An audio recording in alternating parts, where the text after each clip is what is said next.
এই মিয়া, এই ছোট ভাই, কি হতাশ, কি নিয়ে এত কষ্ট, আফসোস, পকেটে টাকা নাই?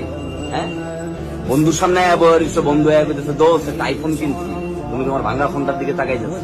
বন্ধু বান্ধবরা যখন চিল করার লেগে কি টুরে যাইতেছে, আর তুমি তখন ভেজা শরীর লয়া, ওই শার্ট ঘামে ভিজা শহরে টিউশন করাইতেছো, মানুষের বাসায় কামলা দিতেছো, শোরুমের সামনে যে হাইটা যাইতেছো, তোমার বন্ধু দামি ব্র্যান্ডের শার্ট পরিয়া পারফিউম লাগায় ডেটিং এ যাইতেছে, আর তুমি তখনও চিন্তা করতেছো যে আজকে রাত্রে বাসায় যাই কেমনি মিলটা খাবা। মেসের টাকা এখনো পরিশোধ করো নাই, ভাঙ্গা ফোনটা চালাইতেছো অনেকদিন ধরে, জিন্স প্যান্টটা কালারটা নষ্ট হইতে হইতে একদম কালচে কালার হয়ে গেছে, যে কয়েকদিন পরে এটা দিয়া ফ্লোর মুছতে হইব। শোনো, যে মন খারাপের গল্প করি, বিশ্ববিদ্যালয় জীবনে সুমন ভাইয়ের দোকানে বহুত রাত গেছে, একটা কলা আর একটা রুটি খায়া ফলে চুপচাপ করে ঘুমায় গেছে।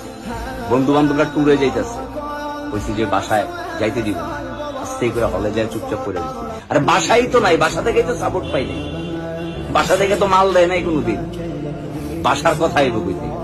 এরকম জীবনে বহুত সময় পার হয়েছে, এক প্যান্ট কালা হয়ে গেছে, কালা। এত আফসোস রাখলে লাইফে চলবে।